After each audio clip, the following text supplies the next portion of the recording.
This is Josh and Kim with Haunt Talk. On this episode, we're going to be reviewing the Haunted School of Terror in Weirton, West Virginia. It is a relatively new haunt. It's been around for about 4 years. It still is, a sporting goods store.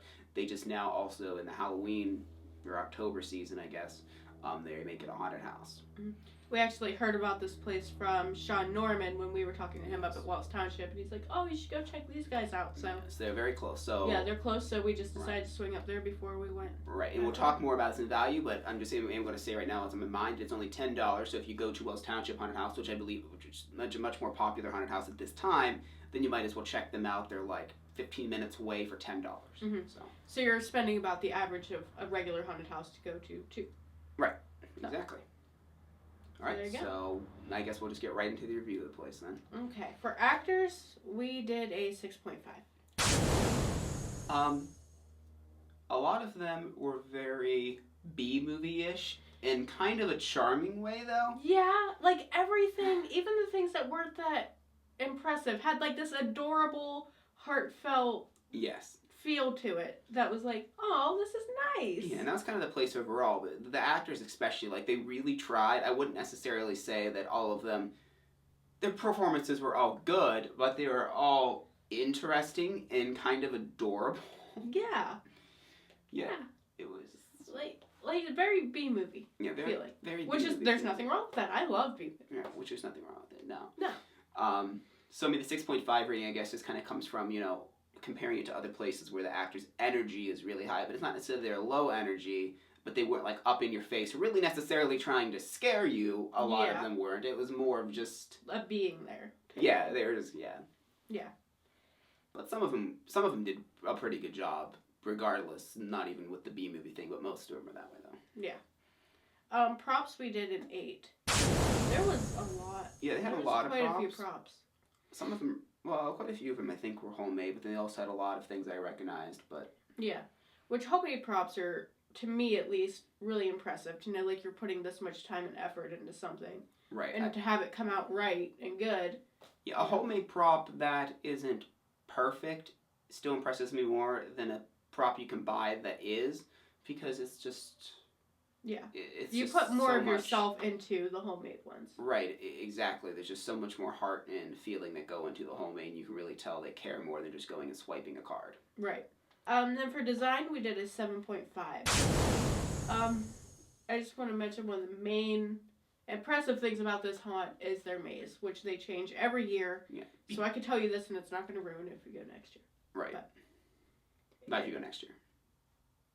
Yeah, that's what I said. Right. Yeah. Yeah. But it's a maze not like any maze I've been in before. Right. How it pretty much consists, and what I was saying is, like, if you do go this year, I won't tell you the exact way to solve it, but how the maze works is random walls or doors. And you have to find the walls that are doors, and you open them, and then they close. And everyone in the maze had a thing they would say, this way or this way, and it was... We were in there we were in there for quite a while. Yeah, it's pretty big as well. And the reason they rebuild it each year is, I believe that she said that is where they have the store for the sporting goods. So they do have to destroy that each year so they can have a store. Yeah. There's a few problems with the design of this place, though.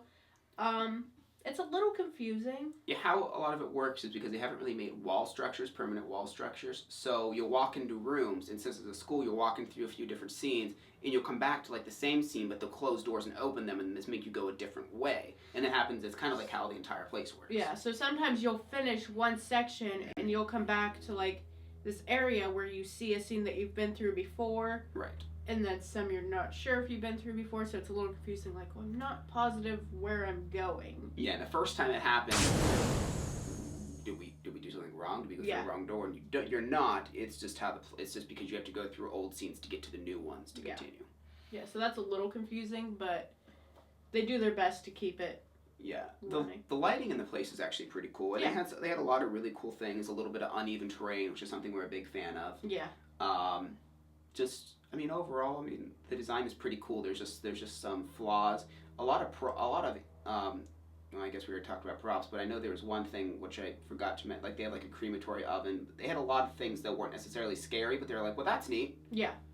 So if they could just maybe incorporate it actually being a little bit more scary and like something other than the purpose of, well, that's cool, and then you walk away from it. Yeah, or have a scene around this cool thing. Right. But there still was a lot of cool things to it. Right, and for being an early haunt, it's pretty impressive, the design is. For value, we did an 8.5. $10 is uber cheap. Yeah, and it's long. Yes. It's hard to say exactly how long because it all depends on how long you're in this maze. If you're like a super genius and you figure this maze out the first time you go through. Which I can't see that happening. I'm going to say minimum, probably 10 minutes. I'd say it's probably minimum. Yeah. Going to be in there. Because they kind of make sure. So I would say minimum this haunted house is probably 20 minutes. We were probably there for about 30 to 35 because we're done. Couldn't get out. Yeah, we were in the maze from up. But, so I mean, the haunted house I'd say is at the very least 20 minutes long. Yeah.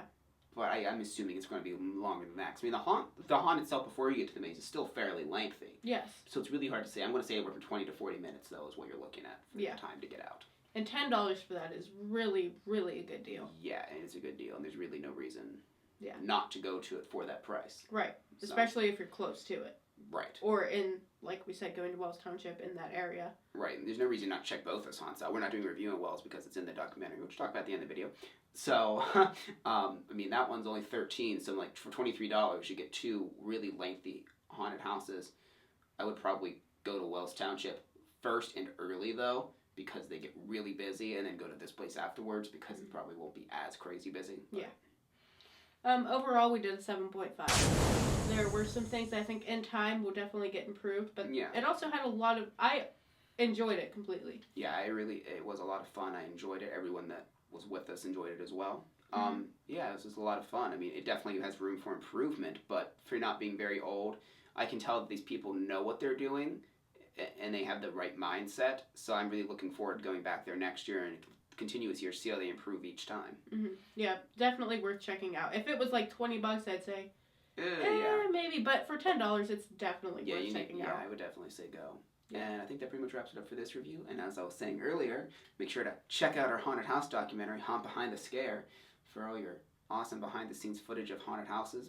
Almost about 2 hours long of just all kinds of cool footage from Wells Township, Haunted Schoolhouse and Laboratory, Factory Tear, and Bloodview Haunted House. And speaking of values, I'm pretty sure $5 to rent and $10 to own is a pretty good deal. That is a pretty good deal. For 2 hours. Yeah. I'm like the master of values here, so you should trust me. Yeah. You should definitely share that movie with all your friends and this video because it's something that people should see because it's awesome and I made it. We made it. Yeah. Yeah. Watch that. Yeah. Thanks. Yep. Bye.